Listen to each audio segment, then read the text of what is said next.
नमस्कार दोस्तों, मैं बप्पी मोदी आपका स्वागत करता हूं आपके अपने YouTube channel play school the new way of learning में। दोस्तों, आज हम लोग साइंस को बेसिक से पढ़ेंगे जो अक्सर एग्ज़ाम में पूछे जाते हैं, जो स्टूडेंट्स ध्यान नहीं देते हैं। तो चलिए दोस्तों, वीडियो को शुरू करते हैं। जीव विज्ञान, जिसको अंग्रेजी में कहते हैं दोस्तों बायोलॉजी। दोस्तों, जीव विज्ञान यह विज्ञान की वह शाखा है जिसके अंतर्गत दोस्तों जीवधारियों का अध्ययन किया जाता है। अब सवाल आता है दोस्तों, जीव विज्ञान शब्द का प्रयोग सर्वप्रथम किया किसने? तो दोस्तों वो दो वैज्ञानिक थे।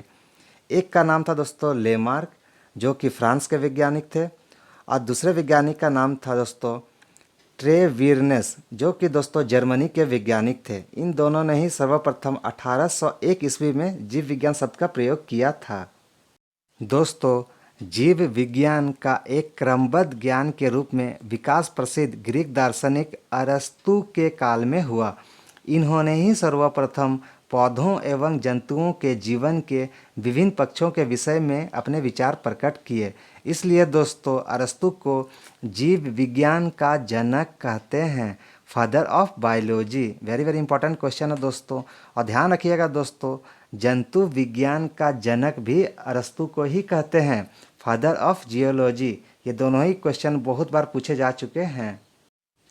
तो दोस्तों अब आगे बढ़ते हैं। दोस्तों, लिनियस नामक एक वैज्ञानिक ने एक पुस्तक लिखी। उस पुस्तक का नाम था दोस्तों सिस्टेमा नेचरे। लिनियस ने अपनी पुस्तक सिस्टेमा नेचरे में संपूर्ण जीवधारियों को दो जगतों में विभाजित किया, एक पादप जगत और एक जंतु जगत।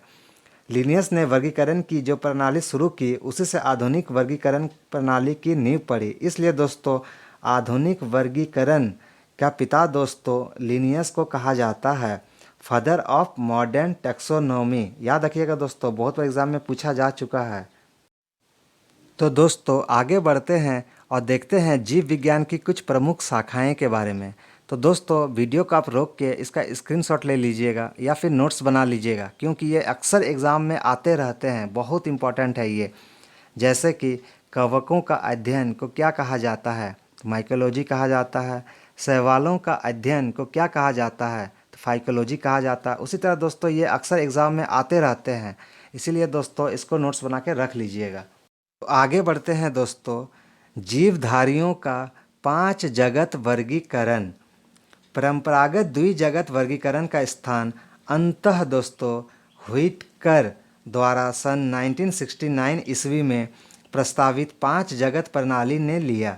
इसके अनुसार समस्त जीवों को 5 जगत में वर्गीकृत किया गया। पहला है दोस्तों मोनेरा, दूसरा है दोस्तों आपका प्रोटिस्टा, तीसरा है दोस्तों आपका पादप, चौथा है दोस्तों आपका कवक, जिसको इंग्लिश में फंगी कहा जाता है, एवं पांचवा है दोस्तों आपका जंतु। ये है दोस्तों जीवधारियों का 5 जगत वर्गीकरण, 5 किंगडम क्लासिफिकेशन ऑफ ऑर्गेनिज्म। तो चलिए दोस्तों एक एक करके इन सब के बारे में पढ़ते हैं और जानते हैं इनके बारे में। तो पहला है दोस्तों मोनेरा। इस जगत में सभी प्रोकैरियोटिक जीव मतलब जीवाणु, साइनोबैक्टीरिया तथा आर्की बैक्टीरिया सम्मिलित किए जाते हैं। तंतुमय जीवाणु भी दोस्तों इसी जगत में आते हैं। क्लियर है दोस्तों? आगे बढ़ते हैं तब। दूसरा है दोस्तों प्रोटिस्टा। इस जगत में विभिन्न प्रकार के एक कोशीय प्रायः जलीय यूकेरियोटिक जीव सम्मिलित किए गए हैं। पादप एवं जंतु के बीच स्थित यगलिना इसी जगत में आते हैं। दोस्तों ये सवाल अक्सर एग्जाम में देखने को मिलती है कि पादप एवं जंतु के बीच की कड़ी को क्या कहते हैं? तो वो है दोस्तों यगलिना। बहुत ही इम्पोर्टेंट सवाल है दोस्तों ये। प्रोटिस्टा दोस्तों यह 2 प्रकार की जीवन पद्धति प्रदर्शित करती है, सूर्य के प्रकाश में स्वपोषित एवं प्रकाश के अभाव में इंटरपोषित। इसके अंतर्गत दोस्तों प्रोटोजोआ आते हैं। क्लियर है दोस्तों? आगे बढ़ते हैं तब। नेक्स्ट है दोस्तों आपका पादप। इस जगत में प्रायः सभी रंगीन बहुकोशीय प्रकाश संश्लेषी उत्पादक जीव सम्मिलित हैं, जैसे कि दोस्तों शैवाल, मांस, पुष्पीय तथा अपुष्पीय बीजीय पौधे इसी जगत में दोस्तों आते हैं। क्लियर है दोस्तों? यहाँ तक कोई दिक्कत? तो आगे बढ़ते हैं दोस्तों। नेक्स्ट है आपका कवक, जिसको अंग्रेजी में फंगी कहते हैं। इस जगत में दोस्तों वे यूकेरियोटिक तथा परपोषित जीवधारी सम्मिलित किए जाते हैं जिनमें अवशोषण द्वारा पोषण होता है। ये सभी दोस्तों इतर पोषी होते हैं। तो चलिए दोस्तों अगला देखते हैं। अगला है दोस्तों आपका जंतु, एनिमल। इस जगत में सभी बहुकोषीय जंतु संभोजी यूकेरियोटिक उपभोक्ता जीव सम्मिलित किए जाते हैं। इनको दोस्तों मेटाजोआ भी कहते हैं। हाइड्रा, जेलीफिश, कृमि, सितारा, मछली, सरीसृप, उभयचर, पक्षी तथा स्तनधारी जीव दोस्तों इसी जगत में आते हैं। ध्यान दीजिएगा दोस्तों, वर्गीकरण की आधारभूत इकाई जाति है। ये अक्सर एग्ज़ाम में पूछे जाते हैं, बहुत इंपॉर्टेंट है दोस्तों। यहाँ तक क्लियर है दोस्तों। तो चलिए दोस्तों आगे पढ़ते हैं। जीवों के नामकरण की द्विनाम पद्धति। दोस्तों 1753 ईस्वी में कैरोलस लिनियस नामक वैज्ञानिक, जिन्हें आधुनिक वर्गीकरण का जन्मदाता भी कहा जाता है, फादर ऑफ टेक्सोनोमी, ने जीवों की द्विनाम पद्धति को प्रचलित किया।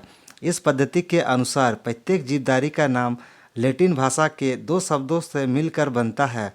पहला शब्द दोस्तों वंश नाम तथा दूसरा शब्द दोस्तों जाति नाम कहलाता है।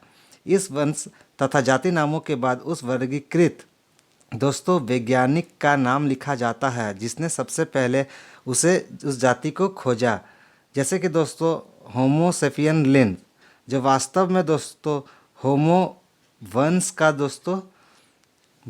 दोस्तों नाम है, जिसकी एक जाति है दोस्तों सेपियंस, जो कि एक जाति है। लिन दोस्तों वास्तव में लीनियस शब्द का संक्षिप्त रूप है। इसका अर्थ यह है कि सबसे पहले लिनियस ने इस जाति को होमोसेपियन नाम से पुकारा है। ये दोस्तों आगे देखते हैं कुछ जीवधारियों के वैज्ञानिक नाम जो अक्सर एग्जाम में आते हैं। पहला है दोस्तों मनुष्य, जिसको होमोसेपियंस, मेढक को राना टिग्रिना, कुत्ता को कैनिस फैमिलियरियस, बिल्ली को फेलिस डोमेस्टिका और गाय को बुस इंडिकस कहते हैं। ये दोस्तों अक्सर एग्ज़ाम में आते रहते हैं, इसलिए इसको नोट्स बना के ज़रूर रख लीजिएगा। इसी तरह दोस्तों आगे है आपका मक्खी, जिसको कहते हैं दोस्तों मुस्का डोमेस्टिका।